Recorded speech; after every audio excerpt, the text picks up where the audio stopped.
Explicación del Sermón de las Bienaventuranzas. Mateo enumera actitudes, acciones, apetitos, atributos y circunstancias para las bendiciones en un conocido pasaje de la Escritura, conocido como las Bienaventuranzas, Mateo 5, 1, 10. En este contexto bíblico, Jesús describe elementos que son contrarios a lo que consideraríamos una bendición o lo que nos haría felices. La cultura ha definido la felicidad ideal como la modificación de nuestras circunstancias externas, pero Jesús habla de la felicidad interna. Las bienaventuranzas y el secreto de la felicidad. En Eclesiastés 2, el rey Salomón describe muchas formas en que trató de lograr la felicidad, pero se decidió a decir que toda la vida era irracional, Eclesiastés 2:17. Jesús conocía la condición humana, que nunca estaríamos satisfechos con cosas, por lo que Jesús enseña acerca de las bendiciones en las bienaventuranzas de donde proviene la verdadera felicidad y satisfacción.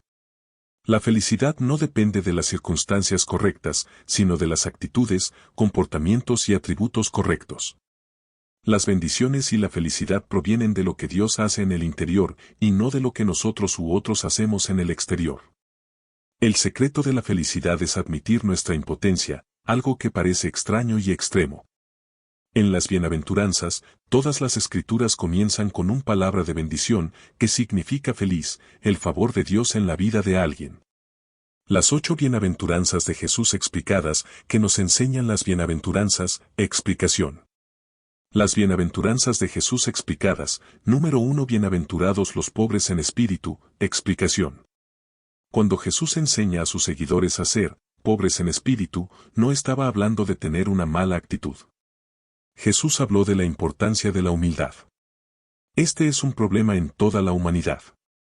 Jesús habló al respecto, y en toda la Escritura hay evidencia de que los discípulos luchan con ella, así como las primeras iglesias. Necesitamos ser cautelosos para no exhibir un espíritu de orgullo, Gálatas 6, 3, y no pensar demasiado en nosotros mismos. La humildad y la felicidad van de la mano, por lo tanto, debemos examinar cómo la humildad nos puede ayudar. La humildad reduce el estrés.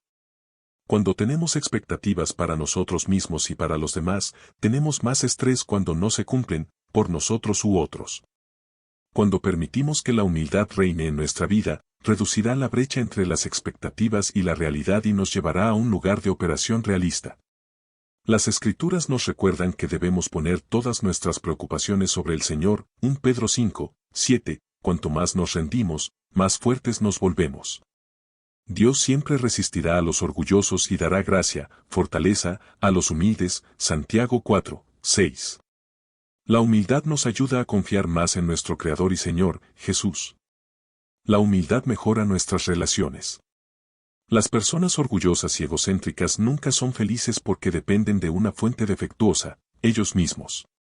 Traen su infelicidad a cada relación que tocan, con los demás y con Dios. La humildad eliminará nuestro enfoque de nosotros mismos y permitirá que nuestro enfoque se vuelva hacia los demás. Deberíamos dejar que otras personas hablen de nosotros, tanto buenos como malos. A otros se les debe dar la oportunidad de alabarnos, Proverbios 27, 2. Dios nos exaltará a su debido tiempo si nos considera dignos, 1 Pedro 5, 6, pero si nos exaltamos a nosotros mismos, Dios nos derribará, Mateo 23, 12. Si intentamos caminar humildemente ante el Señor y ser honestos acerca de lo que somos y depender de Dios, tendremos mejores relaciones con los demás y con el Señor. La humildad libera el poder de Dios. Las Escrituras nos recuerdan que cuando somos humildes, heredaremos el reino de Dios. El reino de Dios no es de este mundo, Juan 18:36, sino dentro de nosotros, Lucas 17:21. El reino de Dios no está en las cosas terrenales, sino en la justicia, la paz y la alegría en el Espíritu Santo, Romanos 14:17. Es el deseo de Dios permitir que sus hijos sean participantes de su reino, Lucas 12:32. Debemos recordar, el reino de los cielos es como un comerciante que busca perlas bonitas, quien, cuando encontró una perla de gran precio, fue y vendió todo lo que tenía, y la compró, Mateo 13, 45. 46.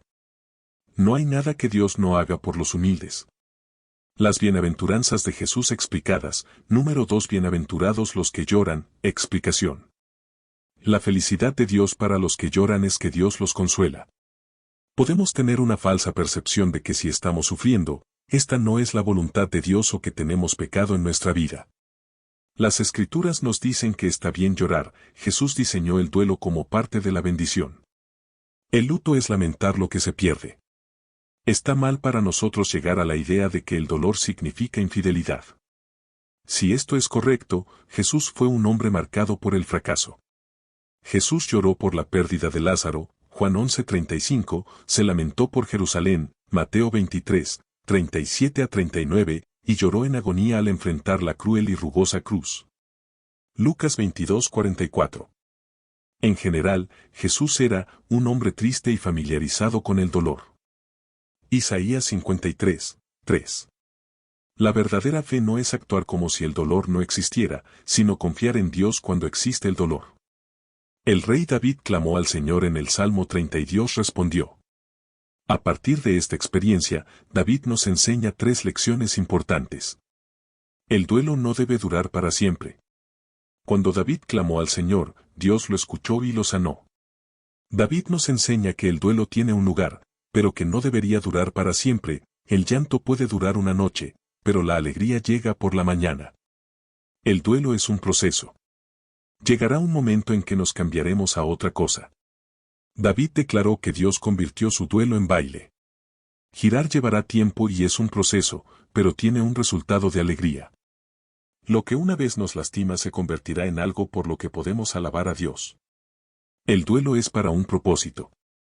Debemos entender que las pruebas que soportamos tienen un propósito en nuestro caminar con Dios. Romanos 8:28 nos recuerda que todas las cosas funcionan juntas para nuestro bien. Dios nos hace soportar la tribulación porque otros no tienen la capacidad de soportarla. Dios nos dará fuerzas para salir adelante, y Corintios 10:13.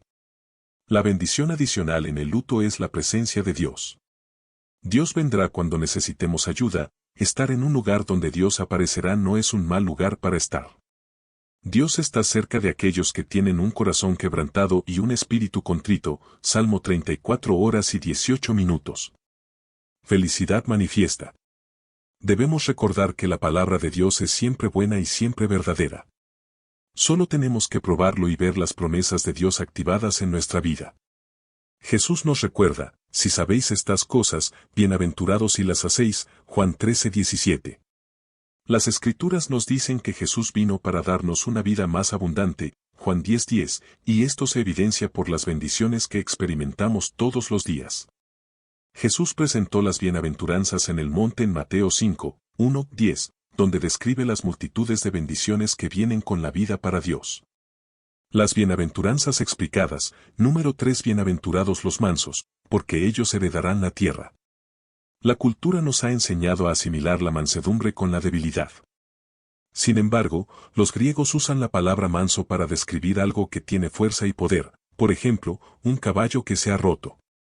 Las Escrituras enseñan que la mansedumbre es una cualidad bendecida, y ha sido demostrada por muchos grandes hombres de Dios. Moisés mismo fue muy manso, sobre todo los hombres que estaban sobre la faz de la tierra, Números 12:3. Moisés era cualquier cosa menos débil.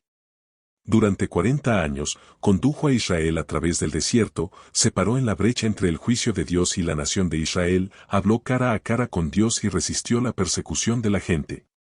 Jesús continuó el paralelo de la mansedumbre a una bestia de carga cuando les dijo a los creyentes que lo siguieran y que tomaran su yugo para descansar porque su yugo era fácil y ligero, Mateo 11:28-30. E incluso Jesús mismo demostró el poder de la mansedumbre cuando soportó la cruz.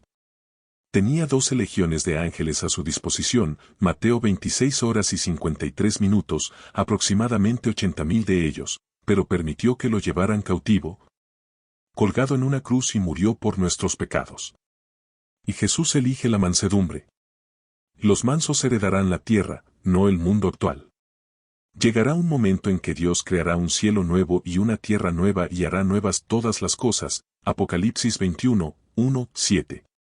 Cuando Dios crea algo, es bueno, pero el cielo nuevo y la tierra nueva serán una obra mayor donde el pueblo de Dios no sufrirá más lágrimas, muerte, tristeza, llanto o dolor. Las bienaventuranzas explicadas. Número 4. Bienaventurados los que tienen hambre y sed de justicia. Viviendo en este mundo actual, muchos de nosotros hemos sentido un vacío o anhelo de algo más. Buscamos a lo largo de nuestra vida para llenar ese vacío, y lamentablemente, la mayoría del mundo nunca lo encuentra. Dios puso un hambre en sus hijos para buscarlo a Él, pero en cambio las personas buscan satisfacción en malos caminos. Los placeres del pecado solo duran una corta temporada, Hebreos 11:25. Muchos tienen hambre y sed en esta vida, pero tienen hambre y sed de cosas carnales. Buscar la justicia es la clave para experimentar la verdadera realización en esta vida. Si tratamos de cumplir ese vacío a nuestra manera, o a través de nuestra propia justicia, nos quedaremos cortos. Lo mejor es como trapos sucios, Isaías 64:6. El rey David dijo que su alma tenía sed del Dios viviente, Salmos 42:2, 63:1. Si buscamos a Dios, Él va a satisfacer nuestras almas y nos llenará de bondad, Salmos 107:9. Cuando dejamos que Dios llene nuestra hambre y nuestra sed, podremos estar llenos. Tenemos la oportunidad de estar desbordados con la justicia de Dios, o simplemente para retrasar los dolores de hambre por una temporada. Podemos elegir ser cambiados para siempre o solo una paz hasta el día siguiente. Jesús nunca enviará a su pueblo lejos, vacío, quiere alimentarnos. Cuando Jesús habló a la multitud, no quiso enviar a nadie en ayunas, por lo que bendijo 7 hogazas de pan y unos pocos peces pequeños, y los distribuyó a la multitud, Mateo 15:32-36. Y todos comieron y se llenaron, Mateo 5:37, 4.000 hombres además de mujeres y niños, y sobraron 7 canastas. Cada vez que entramos en la presencia de Dios, Él nos llenará. Y, siempre habrá más. El desbordamiento no solo nos bendecirá, sino que también bendecirá a los que nos rodean. Las bienaventuranzas explicadas. Número 5. Bienaventurados los misericordiosos, porque ellos alcanzarán misericordia. Somos humanos y todos cometemos errores. Hacemos daño a los demás de maneras que ni siquiera se dan cuenta en el día a día. Cuando estamos heridos, nos ofendemos, y luego desarrollamos un rencor hacia la otra persona. Las personas que son misericordiosas se han dado cuenta de que no necesitan guardar rencor y sentirse ofendidas cuando se les hace daño. Se han dado cuenta de que la misericordia les da libertad. Las Escrituras hablan sobre los beneficios de la misericordia de Dios. La misericordia de Dios es tierna, Salmo 25:6, nos sostendrá cuando caigamos, Salmo 94:18, y es eterna, Salmo 103:17. Las Escrituras muestran la misericordia de Dios como lo demuestran sus acciones. Él extiende esas acciones porque nos ama. Del ejemplo de Dios, podemos ver la misericordia como amor en acción. Cuando mostramos misericordia a otros, emulamos las características de Cristo. Cuando somos misericordiosos con los demás, mostramos compasión, amabilidad y gracia a los demás, por ejemplo, enemigos, aquellos en el poder, etc. Solo nosotros tenemos la capacidad de extender misericordia hacia alguien que nos ha ofendido. Alguien más no puede quedarse en la brecha para perdonar a otros en nuestro nombre. La misericordia siempre comenzará con nosotros, y cuando somos misericordiosos, eso desbloqueará el poder de la misericordia de Dios en nuestra vida, Mateo 6:14. Las personas misericordiosas se dan cuenta de que es importante extender la misericordia cuando tienes la oportunidad porque en algún momento la vamos a necesitar. En lugar de odiar a nuestros enemigos, necesitamos amar a nuestros enemigos, bendecir a los que nos maldicen, a nosotros, hacer el bien a los que nos odian, a nosotros, y orar por aquellos que nos usan y nos persiguen, a nosotros. Mateo 5:44. Necesitamos perdonar a los demás tal como Cristo nos perdonó, Colosenses 3:13. Las bienaventuranzas explicadas. Número 6. Bienaventurados los limpios de corazón, porque ellos verán a Dios. La felicidad no siempre está en lo que sentimos por dentro o en lo que vemos por fuera. La verdadera felicidad y las bendiciones son evidentes en nuestra vida cuando la bondad y la pureza de nuestro corazón también se muestran realmente en el exterior. Cuando las Escrituras hacen referencia a ser puro de corazón, esto se refiere a alguien que no tiene motivos mezclados. Ser puro de corazón significa tener integridad. Los humanos son inherentemente malvados. Por lo tanto, muchos piensan que son puros a sus propios ojos, Proverbios 30 horas y 12 minutos. La verdad del asunto es que necesitamos la gracia, el amor y el Espíritu de Dios derramando en nuestro corazón. Su justicia lavará ese pecado, nos ayudará a poner su mentalidad y caminar cada día con un corazón renovado. Para ser puros de corazón, necesitamos recordar y realinear. Dios ve todo lo que hacemos, conoce el fin desde el principio, Isaías 46 horas y 10 minutos. Podemos engañar a otros haciendo el papel, pero Dios ve nuestro corazón interior y conoce su pureza, 1 Samuel 16, 7. Necesitamos realinear nuestras prioridades si queremos tener un corazón puro. Las Escrituras nos dicen que pensemos en cosas verdaderas, honestas, justas, puras, encantadoras, buenas, virtuosas y dignas de alabanza, Filipenses 4, 8. Necesitamos volver a entrenar nuestras mentes, corazones, para ser puros. Cuando tenemos un corazón puro, Dios nos recompensará. Y José tuvo muchas oportunidades de endurecer su corazón hacia Dios, pero permaneció fiel y Dios lo bendijo abundantemente. José se convirtió en el segundo al mando en Egipto, Génesis 41, 38, 46. Si podemos purificar nuestro corazón, y luego dejar que se vea por fuera, seremos bendecidos, es decir, bienaventurados. Las bienaventuranzas explicadas, número 7. Bienaventurados los pacificadores, porque ellos serán llamados hijos de Dios. Todos somos humanos y tenemos la tendencia a ser gobernados por nuestras emociones. Cuando permitimos que nuestras emociones se salgan de control, decimos cosas que lamentamos. Todos somos culpables de esto y hemos visto ejemplos de esto en otros a lo largo de nuestra vida. En un momento de emoción, nuestras palabras ofenden a otros en lugar de atraerlos a Cristo, Proverbios 18, 19. En lugar de causar conflicto, deberíamos estar creando paz. Sé un pacificador. Cuando nos esforzamos por ser pacificadores, hacemos lo correcto y en un momento en que prevalece el caos tratamos de resolver la situación. Cuando hay un conflicto, otros deberían ver el amor de Jesús brillando en nosotros, Mateo 5:16. Los pacificadores hablarán la verdad, pero la hablarán con amor, Efesios 4:25. Los pacificadores son humildes, Proverbios 18:12, y saben quién tiene el control final. Para mediar cualquier problema en la vida, necesitamos saber cómo dejar que el Espíritu Santo hable a través de nosotros y no permitir que nuestros propios pensamientos e ideas se interpongan en el camino. Deberíamos estar abiertos a la verdad que Dios nos otorga, Proverbios 12:15, y como hablar una palabra suave en el Espíritu Santo, Proverbios 15:1. Si somos gobernados por el Espíritu Santo en nosotros, podemos hacer que la paz venga de nosotros. Y Jesús siempre puede crear paz en medio de la tormenta, Marcos 4, 36, 40, y puede ordenar que la paz entre en nuestra vida. Por el poder de su nombre, podemos hablar de paz en cualquier situación y permitir que otros experimenten esa paz que sobrepasa todo entendimiento, Filipenses 4, 7. Las bienaventuranzas explicadas, número 8. Bienaventurados los que padecen persecución, explicación. La persecución no es una palabra que a los cristianos les gusta escuchar. Pero, cuando elegimos dejar a un lado todo lo demás en la vida y servir al Señor, enfrentaremos persecución en nuestra vida. Las Escrituras nos dicen que cuando servimos al Señor, seremos rechazados y maltratados por nuestros compañeros. Sin embargo, cuando somos perseguidos por el amor de Jesús. Jesús mencionó que si el mundo nos odia es porque lo odió mucho antes a él, Juan 15, 18 a 20. Si Jesús enfrentó persecución, sus seguidores también serán perseguidos. La ausencia de persecución en nuestra vida debería hacernos cuestionar si realmente somos seguidores de Jesús o seguidores del mundo. ¿Podemos realmente ser bendecidos, felices, sin persecución en nuestra vida? Si nos atenemos a la palabra de Dios, seremos perseguidos, 2 Timoteo 3:12.